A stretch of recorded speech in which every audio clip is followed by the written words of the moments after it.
ఎంతైనా సరే అతి చేస్తే దానికి తగ్గ ఫలితం అనుభవించక తప్పది. అది పద్ధతితోని చేస్తేనే ఓ లెక్కుంటది.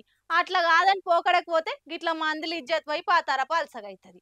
ఉత్తరప్రదేశ్లో ఉన్న మెయిన్పురిలా మహారాణా ప్రతాప్ జయంతికి పూలదండేస్తందుకు పోయి మందిల ఇజ్జత్ తీసుకురు కొందరు. కనిపిస్తుంది చూడుర్రి, గీ క్రేన్లను ఎక్కి మహారాణా ప్రతాప్ విగ్రహానికి పూలమాలేస్తందుకు తయారయ్యిర్రు. కాకుంటే వాళ్ళు ఊరేగింపుల చేసిన అత్యుత్సాహము సందడి వల్ల క్రేన్ బోల్తా పడ్డది. ఇక క్రేన్లు ఉన్నోళ్ళంతా ఒక్క పారె కింద పడ్డరు. ఇక ఇది చూసినోళ్ళంతా వల్ల నవ్వుకుర్రిగా. అసలు ఎందుకు అట్లా అయిందంటే విగ్రహానికి పూలదండేస్తందుకు అగడబట్టినట్టు ఒక్క పారె మస్తు మంది క్రేన్లు ఎక్కే వరకల్లా అదొక్క దిక్కే ఓవర్లోడ్ అయి ముందుకు పడ్డది. ఇంకా నయ్యం ఎవల పానాలకు ఏం కాలే గాని చిన్న దెబ్బలు దాకినాయి. ఇక ఇప్పుడు ఈ వీడియో సోషల్ మీడియాలో వైరల్ అయ్యేసరికి అయ్యిందా బాగైందా ప్రతిదానికి ఓవర్ యాక్షన్ అనుకుంటా ఎక్కిరిస్తుర్రు ఇలా అతి చూసిన నెటిజన్లు.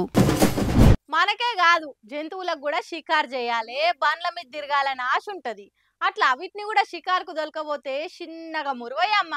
హగో గీ పిల్లేంది బిత్తిరి మాట్లాడుతుందని తిట్టుకోకుర్రి, నిజమే చెప్తున్నోళ్ళ నమ్మకుంటే గీ వీడియో చూడురి. మేఘాలలో తేలిపొమ్మన్నది తుఫానులా సాగిపొమ్మన్నది అన్నట్టే ఫీలింగ్ తోని ఏమన్నా ఎంజాయ్ చేస్తుందా. ముచ్చటేందంటే ఈ ఎలుగుబంటి పేరు టిమ్, ఓ సర్కస్ కంపెనీలో పనిచేస్తుంది. ఇక దానికి పని ఎక్కువయి యాస్టకొచ్చి నీరసంగా ఉన్నప్పుడల్లా ట్రైనర్ దాన్ని ఆయన బండి కతకబెట్టిన సైడ్ కార్లో కూసబెట్టుకొని గిట్ల దింపుతాడట. ఇక దాని ఆనందం చూడుర్రి. రోడ్డు మీద పోయేటోళ్ళందరికీ హాయ్ చెప్పుకుంటా ఎట్లా ఎంజాయ్ చేస్తుందో. కమ్మటి బిర్యానీ పెట్టినా అంతగానో మురుస్తుందో లేదో గాని బండి మీద బయటకు దొలకపోతే ఎంత సంబరపడుతుందో కదా. దాని మురుపానికి వెనకలున్న ఆయనకు ముద్దొచ్చి చిన్నగా ముద్దాడతలేడు. ఎంతైనా నోర్లేని జీవాల ప్రేమనే వేరే.